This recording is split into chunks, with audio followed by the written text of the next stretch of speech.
नमस्कार, मेरा नाम है जूली। आप देख रहे हैं न्यूज़ 18 का डिजिटल प्लेटफॉर्म। पश्चिम बंगाल में चुनाव की घोषणा होते ही उम्मीदवारों की लिस्ट भी अब आने लगी है। अलग अलग पार्टियां अपने अपने उम्मीदवारों की लिस्ट जारी कर रही है। तृणमूल कांग्रेस ने राज्य की 291 सीटों के लिए उम्मीदवारों की सूची जारी कर दी है।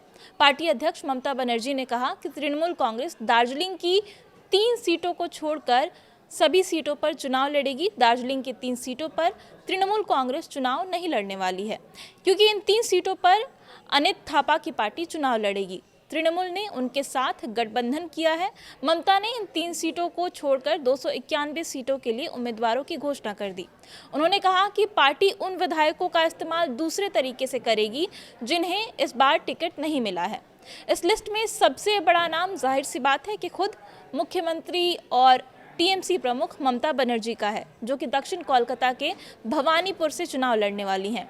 उनके सामने कभी उनके बेहद करीबी रहे और अब कट्टर प्रतिद्वंदी बीजेपी के सुवेंदु अधिकारी होंगे, जिससे ये मुकाबला और भी दिलचस्प होने वाला है। दिलचस्प बात यह है कि ममता बनर्जी इस बार पूर्वी मेदिनीपुर जिले की नंदीग्राम सीट से चुनाव नहीं लड़ने वाली हैं, जहां पिछली बार उन्हें सुवेंदु अधिकारी से हार मिली थी और करारी शिकस्त का उन्हें सामना करना पड़ा था। तृणमूल ने नंदीग्राम से सुवेंदु अधिकारी के करीबी सहयोगी और हाल ही में ममता बनर्जी की पार्टी में शामिल हुए पवित्रा कर को मैदान में उतारा है। बीजेपी ने कुल 114 उम्मीदवारों की अपनी पहली लिस्ट जारी की थी। पश्चिम बंगाल में विधानसभा में विपक्ष के नेता सुवेंदु अधिकारी नंदीग्राम और भवानीपुर 2 सीटों से चुनाव लड़ने वाले हैं, जिसे लेकर अब ये भी कहा जा रहा है कि अगर बीजेपी पश्चिम बंगाल में चुनाव जीतती है तो सुवेंदु अधिकारी ही पश्चिम बंगाल के मुख्यमंत्री बन सकते हैं।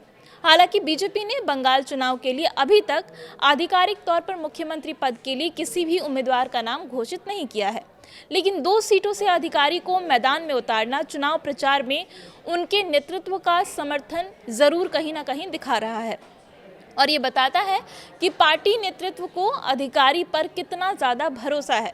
जो कभी ममता बनर्जी के भरोसेमंद सहयोगी और तृणमूल कांग्रेस में अनौपचारिक रूप से कहा जाए तो नंबर 2 की पोजीशन पर थे, अब वो बीजेपी में इतने कद्दावर हो चुके हैं। भवानीपुर का महत्व केवल एक ही कारण से इतना ज़्यादा बढ़ गया है कि वहाँ से मुख्यमंत्री ममता बनर्जी इस बार विधानसभा क्षेत्र में चुनाव लड़ने वाली हैं और वहीं से वो विधायक भी हैं और बीजेपी के साथ इस द्विपक्षीय मुकाबले में उनके सामने जो भी खड़ा होगा, उनके खिलाफ जो भी उम्मीदवार होगा, उसके लिए सबसे बड़ी चुनौती यही होगी कि उसकी प्रतिद्वंदी ममता बनर्जी हैं और इस बार बीजेपी ने उनके मुकाबले में कभी उनके बेहद करीबी रहे सुवेंदु अधिकारी को उतारा है और अब इन दोनों के बीच में जो मुकाबला होने वाला है वो बेहद ही दिलचस्प होगा। आपको क्या लगता है कि इन दोनों में से इस बार जनता किसे अपना समर्थन देगी और क्या बंगाल की सत्ता में परिवर्तन होगा या फिर ममता बनर्जी की जो सत्ता है वो बरकरार रहेगी? अपनी राय मुझे कमेंट में बताइए, लेकिन इस वीडियो में अभी इतना ही। धन्यवाद।